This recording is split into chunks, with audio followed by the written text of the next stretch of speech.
Okay, guys. This is the second version. Now, before I get into the rest of these instructions, okay, after moving, I want to talk a little bit the syntax. You start each line with the word opcode.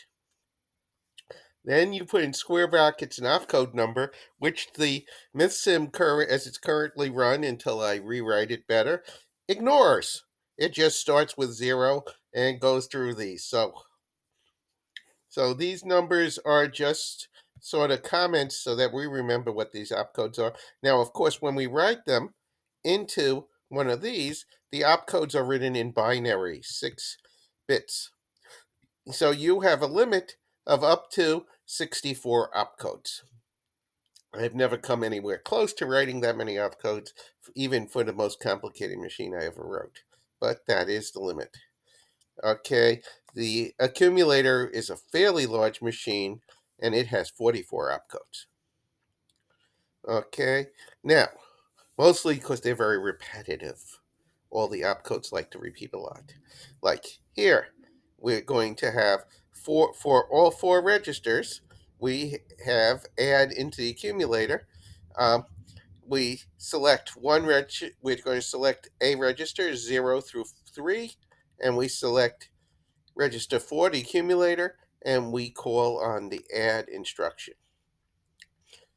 Okay, and but you see, and we always end with a semicolon, and then the comments are written with slash slash. So that is the syntax of these guys. Now, most of the time, as you see, for all of these guys, so if we add, we're taking from uh, 0 and we're adding it to the accumulator and we're writing to the accumulator. These ones write to the accumulator, but they use sub. And a cell is always the A register will always be the accumulator, and the B register will be 0 through 3. And then this is and ampersand ampersand is what this implements, or exclusive or. Okay, and now, so these are all our register control, our basic do something to the accumulator instruction. The rest of these get more complicated. So we have to understand. So this is the time when we can go back to instruction fetch. Okay, the instruction that we're executing in memory is always in register 7. So register 7 will start with 0 and work our way out from there. And the first thing we do is and register 7 to register 7. We could have just used ADDA, but I copied this code mostly. And we write it to register 6. This is going to be important. Register 6 is going to be a temporary register. By the way, this will make it available during an instruction. It's temporary, and we're going to uh, load it into the memory address register, MAR. So so we're going to go and load register 7 into our memory address register. And then we're going to read the instruction from there. Okay, and what we're going to keep doing, and at the same time, and so fetch 1 adds 1 from register 6 into register 7. So that brings us to the next instruction along. This is what we're going to add to register 6. So register 7 will get 1 more, and we'll call a read, but a read doesn't always execute right away. So we're going to check the wait. We're going to keep doing this, putting the same number into register 7, waiting for memory to finish reading the instructions. And it's going to put that into IR1, which is where the opcode goes. So IR1 over here holds an opcode. And we're not going to use IR0 much right there for this particular architecture. So IR1 holds the opcode.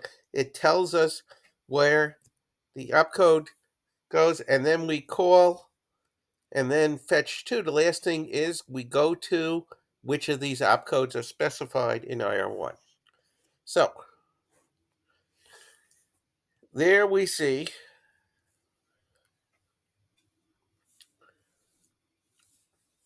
So when we have an instruction that uses a constant, okay, we're going to be messing with register 7. And that's what I want to emphasize. Okay, let's see. So we have this. Let me just take a quick look and see where we're holding. Okay. Now,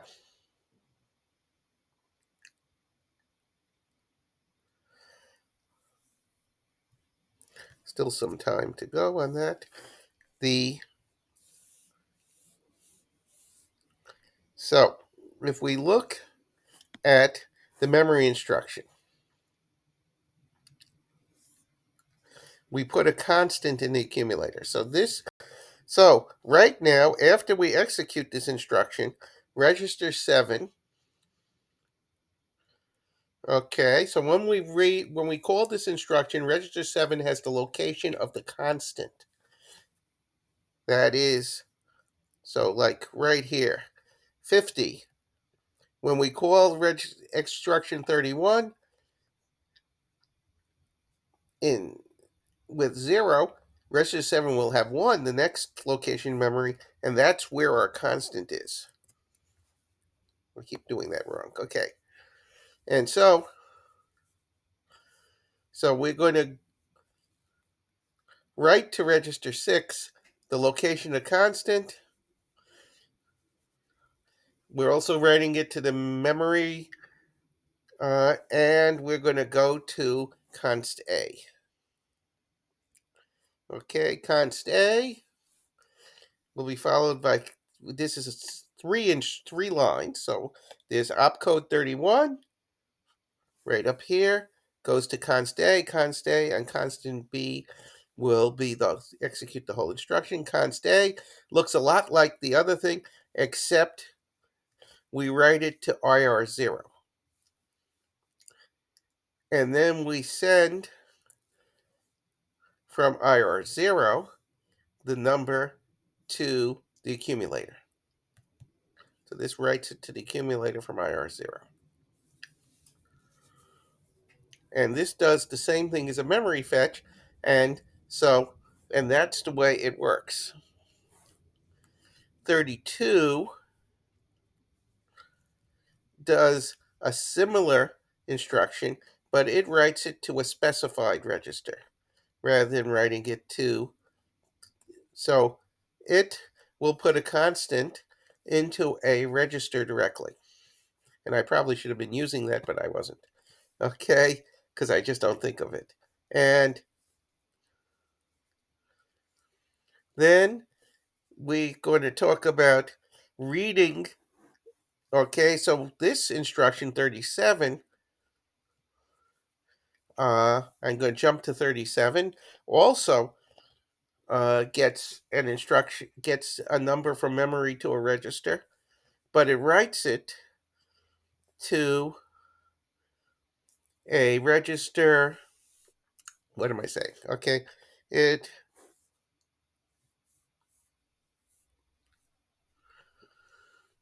so it writes it to the specified register in the next 2 bits over here. So this takes, oops.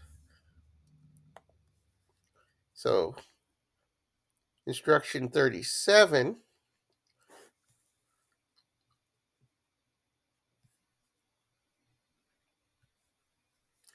wait a second, where's 37? Here it's 37.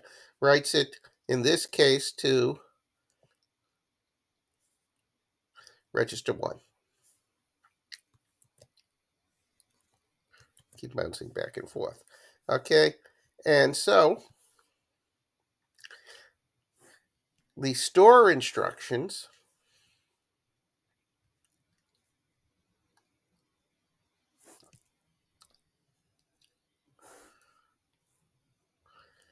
Uh, they there's one for each register, and it takes the accumulator. So it calls load A. It takes the accumulator. Okay, the first thing it does is it takes the specified registers and calls load ALU. That is, it writes it to the memory MDR. So it's going to write to the MDR the number we want to store. Okay, either registers 0, 1, 2, 3, 4, and then it's going to call store. Store will take the accumulator, register 4,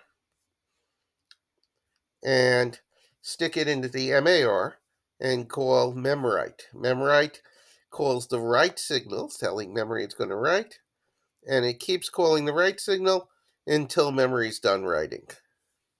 So if wait, it goes to memwrite, and otherwise it goes to fetch 0. So this if statement is a strange construct. You always have if, then, go to, else, go to, and if. That is the way every if in this.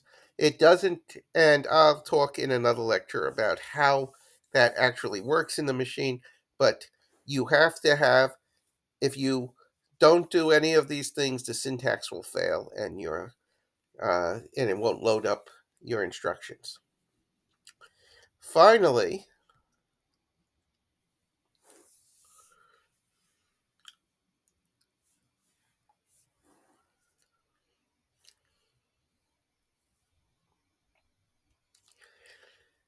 const. Okay, jump to constant.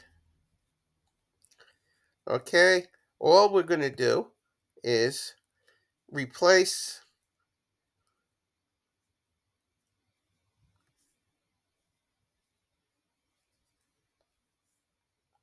is get the constant and write it into register 7.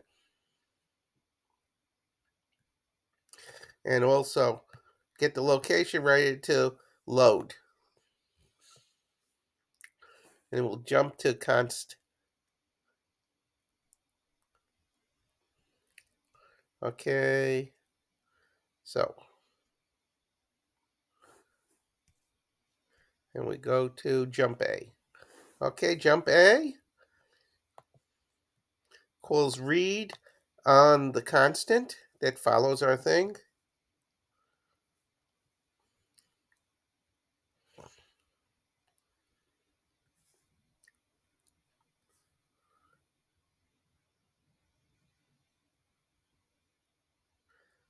Okay.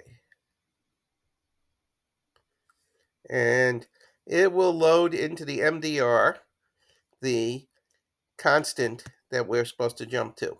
What we're going to do is take that MDR and write it to register 7 and then go and fetch from that location. So we change where we're fetching to from there. Now,